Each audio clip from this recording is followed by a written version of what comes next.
Oh, yeah, that's the only way you can take it. What's he gonna do if he sees it? Is he gonna throw it over into her side? Yeah. Cool. Because he thinks it's hers. He thinks everything's hers. Welcome back to On the Branch. We're making progress with this ball. We're playing ball.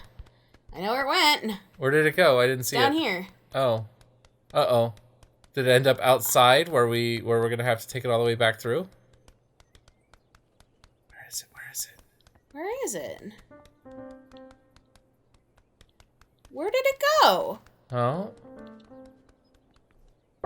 Yeah, it's a mystery. It's a goose game mystery. No, seriously, where did it go? Let's go outside her yard and see if it's out there. It's definitely not in her yard because we'd see a little question mark or a silhouette where it would be. I freaking hope it didn't go out.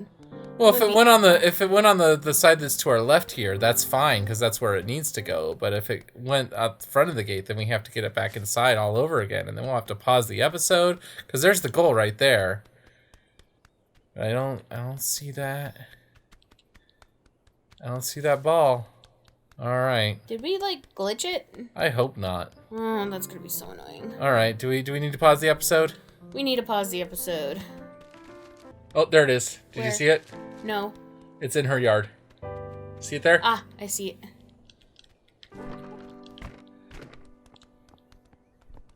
It's just in a stupid location. All right. Well, that was not a long pause at all. It might not even been a pause. We'll have to see. So, Jamie, tell me about some weird stuff that ended up in your backyard as a kid. I know there was at least one RV parked out there since I met you. Mm-hmm. Was that a functional RV at some point? Oh, yeah. We used to take road trips in it. Okay. And that's a big RV, right? Like a couple rooms. How much of the family would go in? All of it. All of the family? How many people? Was that like the 5 kids that lived there at one point? Yeah. So 7 people in one RV. I have an embarrassing story. Anytime we go out to the dry lake or used to go out to the dry lake. This is not an embarrassing story. This is a demonstration of your clairvoyance. You're gonna see if you can poke it from the side there, and it'll bounce back towards you. No. Okay. You're gonna have to push it back in and back out. Okay. Do you want me to? Well, no. You tell the story. Okay, This is your story. When I was about 5 or 6 years old, probably a little younger than that, we took the RV out to the dry lake. Oh, no, come back, you. And should I describe what a dry lake bed is to the gamers Yeah. if they don't know? So in the desert. All right, here, you take the damn controller. Okay, you explain what a dry lake bed is. Okay, passing the controller over. Is basically a desert area where a couple times a year it gets flooded and really, really wet. And okay, so you see how those cobblestones kind of look? Yeah. That's what a dry lake bed looks like. Yeah, the ground cracks as the water underneath evaporates out. So it's soil that's not really soil, it's dirt. Yeah, sort of a powdery, clayey dirt. Anyway. So you were out driving on one. We were out in the RV, and the RV is probably a 70-footer. No, 35-footer maybe. No, it's longer than 35 feet. The maximum length of a trailer is something like 40 feet. Okay, then it's probably about the size of a Mack truck with a bed. Okay, it was long for sure. It was long for sure. Oh, you got it. I got it. Do it. No, what are you doing? I wanted to push it. I wanted to score it. Fine. I'll walk it in. That's lame, though. Yeah, you scored a goal. Yay. Anyway, so we're in this RV. We don't have a spare. We're driving on this really rocky, bumpy, not really road, but well-worn path. It had just rained a couple of days ago. It was dry again, so it's not a big deal. But the road was really rocky. Well, path was really rocky. And I got really, really worried. Because just the speed we were going, and, it made me uneasy. And I said, I don't like this. Do we have a spare tire? No. Why? What if we get a flat? Keep in mind, you're driving in the middle of basically just a pile of dirt, like loose dirt. No, it's a well-worn path. I could actually probably drive you up and take that same path today. Oh, cool. But it's probably too rocky now. That's the problem. It was rocky back then. And not, I swear to God. I don't swear to God. I swear to whatever you want to swear in. That not 4 seconds after those words leave my mouth. Good job. You made the flat happen. All right, where do we think our other 2 flowers are? Maybe one back near our spawning point? Everybody was mad at me. Is one of these a lily? No. Lilies end up in the water, or do we have a lily on it already? We don't have a lily. Let's see. Where's the... But, no, like, literally, everybody in the... I was not allowed to speak for the rest of the trip. Okay, because we got to get a lily in the chrysanthemum. This is the episode where we do it. Yeah. So if we have to do another break, we do another break. But yeah, going for that lily, going for that chrysanthemum. I was not allowed to speak for the rest of the trip, John. No, seriously, I was not allowed to speak. Because clearly you were a witch. For the rest of the trip. And I'm sure my brothers remember it differently, but no, I wasn't allowed to speak for the rest of the trip. Do you think we have any flowers? Area. Yeah. Well, I'm just looking for that lily and that chrysanthemum, and I was hoping they might be back over here, but they're not. Nah. So we're gonna keep on searching. It's like that Leonard Nimoy show, In Search Of. Do you remember that show? No. You never saw it? Where he's going around and hunting for Bigfoot and things like that? There was a Jonathan Colton song about it called In Search Of. I never heard the song, and I never saw the show. Yeah, back when Leonard Nimoy was super popular off of the back of the original Star Trek series, he did this little documentary show where every week they were like, okay, here's this group of people looking for the Bigfoot. Here's this group of people that think the pyramids were built by aliens. And it was just sort of like that early... John. Did you know that Leonard Nimoy did plus-size black and white photography? I am aware of that. He's a big fan of sex positivity. Oh, yeah, he died. I forgot about that. Way to bum me out. Sorry. That was like 3 years ago, wasn't it? Yeah. That was longer than 3 years ago. I kind of want to Google when Leonard Nimoy died. Yeah. Not sure how helpful that would be. I'm still reeling from Alan Rickman passing away. Like half a decade ago. Not even. Where are these remaining flowers? We stole the flower from the market, correct? I don't know. Yeah. Okay. No, wait. What flower? Doesn't she have flowers in her market area? Are you sure? I'm sure. Look, you don't see them. Sneak under the damn table. Sorry, I'm trying Just to go maximum speed. Sneak under the damn table. All right, we're gonna cut here for a minute until we find some flowers. Okay? There's no flowers. Hit that pause button. Okay, Meredith. Jamie has the thing back, and we're gonna start it now. So, Jamie, I see you took the controller back from me. I had the worst situation ever happen to me.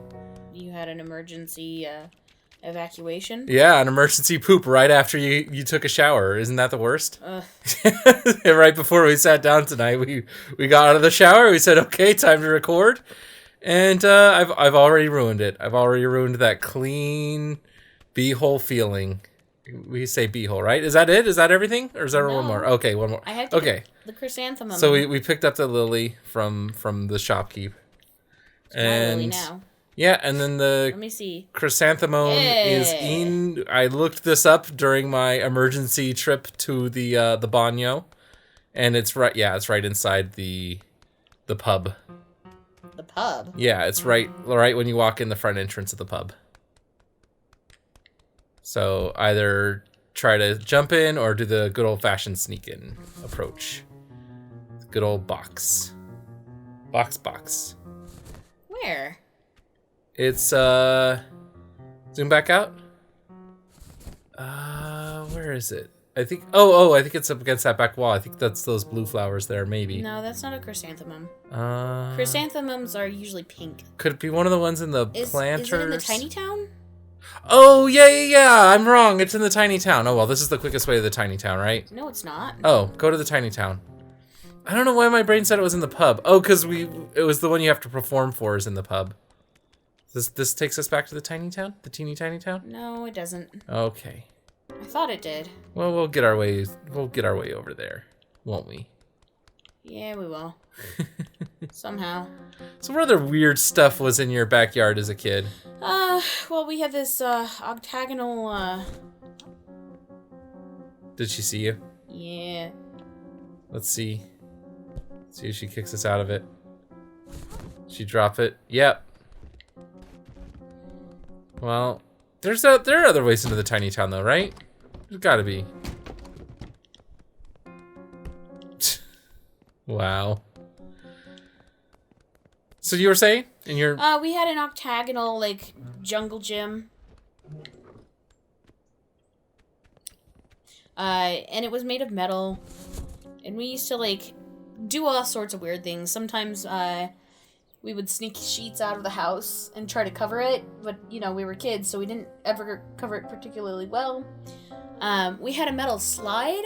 Yeah, we had a metal slide too. I was telling you about that, right? Burn your butt on it? Oh yeah, in the summer. But then sometimes you would run a hose down it, right? And it was water slide in the slide. Yeah, good times. Along with our metal slide, we got a big metal teeter-totter, but it wasn't one that was stationary to the ground. It was just it was just about a third of a circle.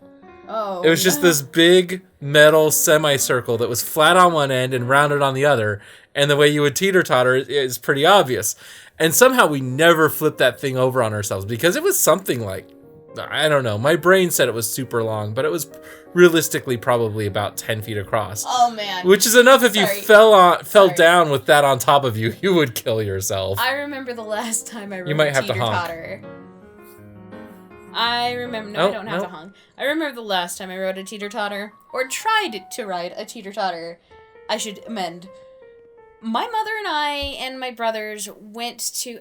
I can't remember where precisely. I think it was in Illinois somewhere. There was a park. And it had one of those really old, wooden ones that are really long. It's just a wedge and a big plank across them? Yeah, with like a little metal bar. Mm-hmm. All right, we're out. Duck or goose? Duck, goose. Duck, goose. All right, let's get our chrysanthemum.